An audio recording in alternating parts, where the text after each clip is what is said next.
Hello everyone, we haven't gone through a Tuesday stream in quite a while because there haven't been that many cool cards, but today we actually do have some pretty cool cards, right? So we're gonna jump on X, right? That's what it's called now, X, and see some X's, which tell us the descriptions of all the cards that are revealed today. So first off, we have the starter. This is from the new ride line that was kind of revealed, like the grade 3 mask, like Ominagruzio, whatever it's called, was revealed on the weekend. And people were like, wow, this card seems pretty good. And I have to agree, it did seem pretty good. We have the entire ride line and support kind of revealed because this set is actually coming out like next week, which is surprisingly fast, right? This set just crept up really quickly. So first off, we have the kitty that draws one, pretty cool. But then we have the grade 1 crow. So this is Evil Eye Beast Ominagruzio, whatever it is, right? So Vanguard Circle once per turn, you can Soul Blast 1 and look at the top 5 cards for one grade 3 or greater card with Ominagruzio in its name. So you can search for the grade 3 or the grade 3 masks, right? And then put it in your hand and shuffle your deck. If you did not reveal a card, Soul Charge 2. Soul Charge 2. Yeah, pretty good. Dark State, Soul Charge 2. Yeah, oh, nice. Then the grade 2 we have is the Omina Owls. So when this unit is placed by riding from the Omina Crows, search your deck for up to 1 trigger unit and put it into your soul and shuffle your deck. And if you put a card into your soul, you draw one. So you don't actually have to do it, right? If you like your triggers in your deck and you want to trigger them, you don't have to put it there. Or you can put an over trigger in just to be a gentleman. But you don't have to actually do it. But I think you should because it does help your deck out quite a lot. And we'll kind of fill in like the missing triggers that you want to just kind of blast and like destroy your opponent. And you get to draw a card. You get to draw a card, right? So overall, pretty good. And then we have the first grade. We have the Ominagruzio now. This one we haven't seen. This is the first time we've seen it. So auto, when this unit is placed on the Vanguard Circle, look at the top 5 cards of your deck. Choose up to 1 card with Ominagruzio in its card name, or up to 1 Mask of Hydragon from among them. Reveal it and put it into your hand and shuffle it. So just for your makes your like masking a bit more consistent, right? A lot of people have been saying, wow, masking is very hard to do. Well, you know, this one at least helps you out a bit. The second effect is act once per turn, Soul Blast 1, choose up to 1 trigger unit from your drop, bind it, and until the end of turn, your opponent can increase power with trigger effects of cards with the same trigger icon as any card in your bind zone. So, you know, if your bind zone has like, you know, the crit, heal, OT, draw, and front, they basically can't get any power. Whoa, they can't get any power from any trigger effects, which is nice, right? It's nice. It's kind of a nice gimmick. But let's kind of look at the real grade 3. We've already seen the real grade 3, right? The Ominagruzio mask. Let's kind of go over it again. So this card can only be written, you know, from Ominagruzio, the same mask stuff. Second effect is Vanguard once per turn. Remove a card with Ominagruzio in its different card name from this unit from hand, soul, or drop. And then choose up to 1 trigger from your drop, bind it, and this unit gets the following red text, which is Caunt, Vanguard Circle. All of your opponent's cards with the same trigger icon as any card in your bind zone. Get shield minus 5k, and your opponent can increase power with those trigger effects until the end of turn. This is, I guess it's kind of a new form of like guard restrict, but I'll talk about it later. The last effect here is auto Vanguard once per turn. If at the end of the battle, if this unit attacked, counterblast 1 and put 2 back row rearguards into soul, stand this unit, and it gets drive minus 1 until the end of turn. So I know a lot of people were talking about how good this card is. I think it's good. I think it's really, really good. But they also give 2 support cards. So I'm going to talk about the support cards first and then jump back into this, right? So first support card we get is Misery Wing Dragon. During your turn, this unit gets power plus 5,000 for each type of trigger icon in your bind zone. And then the second effect is auto. When this unit is placed on the rearguard circle, if you have 2 or more types of trigger icons in your bind zone, Soul Blast 2 and draw a card. So this is where you get your kind of draw effects from. And it also gives power. So basically everything that you want in this one single card. And we'll just make it very, very hard for your opponent to guard with the kind of both effects of Ominagruzio, because you have the power gains with the guard restrict, and then it adds 2 cards to the soul from its reset effect that you can soul blast out and draw more cards, which is good, right? Because that's one of the things that people were talking about, that this kind of ride line didn't really get that much card advantage. Now it actually has at least something. And then the last support they revealed was the Ruin Collector. So when this unit is placed on the rearguard circle, you may soul charge 1, and then Caunt rearguard circle. When this unit will be put into your soul for the cost of the ability of your Vanguard with Ominagruzio in its card name, may be regarded as 2 units. So it makes that soul in 2 just be 1. So it's very, very easy to pull. So let's kind of quickly talk about this deck. the numbers like it has is pretty interesting, because if you notice, like none of these effects require your opponent to be on grade 3. So the moment you ride grade 3, you can activate every single one of these effects. It also means that like going with your masks into the mask form of Ominagruzio, even without the Persona Ride, is pretty strong.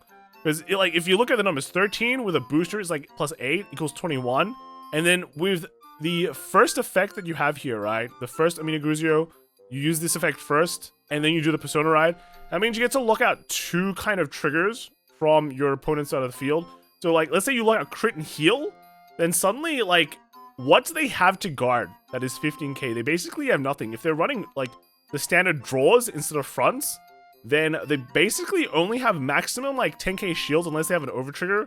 And what, like a 21k Vanguard column is, you can't 2-pass it, you know, you can't throw down 2 10ks to guard it. It basically becomes very hard to guard, right? And then like on the restand, let's say you didn't get any triggers on the 13, then again, it's like, do you throw down a 10k to guard this? No, you actually can't. It's just makes guarding like really, really weird. And then you add in things like Persona Ride. This becomes like 31. It's pretty rough, right? It's pretty rough. I know people are talking about how this deck doesn't really get that much power, but you have to remember, that's Persona Ride. Persona Ride's already good. If you like are able to like push your opponent quite a bit early on, then you kind of can pretty much snowball out of control. And I have like, again, I have to say, like, you don't require to be like your opponent to be on grade 3 or anything. If you go first, you can kind of do your like restanding combos and all that and just pop off. If you go second, you'll get this effect with a Persona Ride, which also is very scary, right? Because, you know, now you're 31k. What do you have to PG it, right? You have to PG, or you're like just pretty much no guarding. So overall, I think this is a very, very strong, just like baseline, just like looking at it from here and all the support that we've got. If you combine it with, like, once you combine it with some of the old cards, right, you probably have more ways to just like make advantage or build a board that allows you to push a bit more stuff. Or even just run, you can just like run swirlers, right? You want power, just put down a swirler, gets 5k, boom, right? Hitting better numbers already. So overall, I think with the support revealed, this card already looks pretty good. It already, well, this ride line looks pretty good, and I don't know.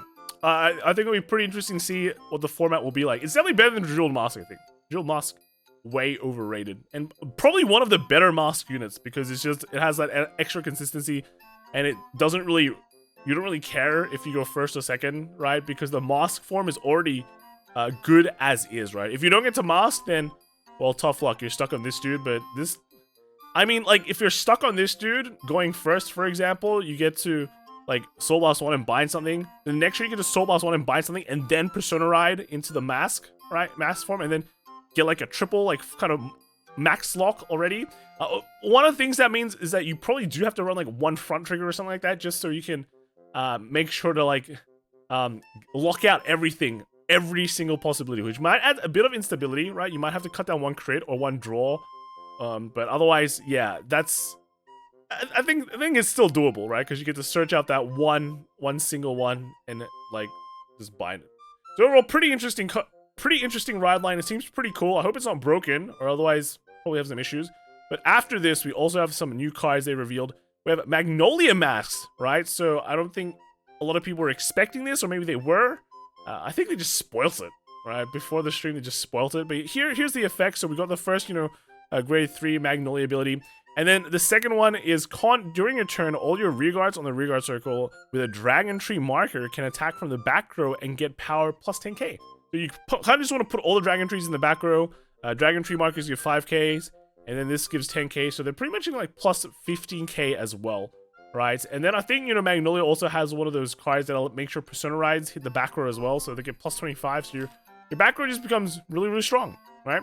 And then the second effect they have is act once per turn. Remove a card with Magnolia in its different card name, right, from the unit hand or drop soul. And then she gets the following red text, auto Vanguard circle. When your rearguard attacks a Vanguard from the back row, choose one of your opponent's rearguards and retire it to the end of turn. So this is not a once per turn, so you can basically retire 3 cards every single turn, which is pretty interesting, right? It's basically a board wipe. It is basically a board wipe, but you just have to attack the Vanguard with your back row rearguard. which is fine, It feels like it does take a bit of time to set up though, because you need to make those dragon tree markers. So you probably, to get that full back row going, you need something like a CB3 to do it, which does require CB3 and drawing the cards that like make the dragon tree markers. So the grade 1 dragon tree marker is like you CB1, and then the grade 2 that searches the mask as well as like a CB1 Soul Blast 1. So it's a bit of extra thing to do there, but from the masked effects, all of these, they don't require any CB, so it's not like it can be denied. You just go, right? You just go. So pretty interesting. I think it's okay, right? I think it's okay. I'm not sure, like, just because it requires a bit of setup to do, it's definitely like not the best deck, right? But it's still a good deck. The last thing, like the last effect where it allows you to retire stuff is kind of cool, okay. But because it minuses your opponent, it's not as good. It's not as good as just like drawing cards, right? Should I just drawing cards? You draw a card for you instead of retiring. It probably would have been better because your hand will be insane. But this does let you still play with like the old cards, like, you know, Inlet Pulse and things like that. You normally run in Magnolia Elder build, and because you don't have, because you're like grade 3 and a mask, you get to just pop off earlier, and now you have like the extra power gains that you can get, so the Inlet Pulse might be hitting bigger. Front row still just gets Persona Ride power, but that's pretty much it, right? So overall, I think it's an okay card. I think it's an okay card. It's pretty good, but the support that it actually got is the Forced Grow Dragon, this one. So auto, when this unit is placed on the rearguard circle, other than during the battle phase, if your Vanguard is the Magnolia Masques, counterblast 1 and choose grade 3 or less cards from your drop up to the same number of Dragon Tree markers on your rearguard circle and call them to the rearguard circle. So if you have 3 Dragon Tree markers on the field, you call 3 cards. It's CB1 plus like X, where X equals the number of Dragon Tree. This is actually pretty good, right? And of course, you know, to build Dragon Tree markers, you need CB, so it's gonna kind of cut into this, to the Forced Grow Dragon, right? You don't get to use it every time, but you basically just have to use this effect once, and then I think you're good to go, right? Unless you get like fully retired by Again Diva, then you just feel bad. But I think it's, deal with it. Just CB1 and call them all back again, right? It's how it's done. Maybe the best harvest and draw 6. Who cares, right? It happens. It happens. But I think this card is really, really good. Actually, just really, really good. The second effect is Auto Rearguard Circle. When this unit attacks, choose one of your Vanguards of Magnolia in its card name, and it gets power plus 5,000 until the end of turn. So yeah, it just gives your Magnolia a bit more power, so it doesn't hit like a wet noodle, right? Yeah, with these two, this card is definitely really, really nice for the Magnolia Masques build. It at least gives you sustain, right? Although it does require a CB, which you'll be using a lot for Dragon Tree markers. But, you know, you won't need to do this like 4 times, right? You just have to do it a couple of times, and your board will probably stay full, and then you're good to go. Just bash, bash, bash, right? So, pretty cool, pretty cool. I'll be very, very interested to see how Magnolia Masques goes and what kind of tier level, power level the mask is, right, compared to the other ones. And then lastly, they just showed us some of the new secret rares. So we got the Ominagruzio Masques, right? Look at that snaky head. And then we also have the Magnolia Masques, right? Here we go. And as people have mentioned, Megumi is giving you the finger. Yeah. So let me know what you guys think in the comments below. Is Magnolia good? Is Owl Face good? And we'll see you all in the next video. All right. Bye.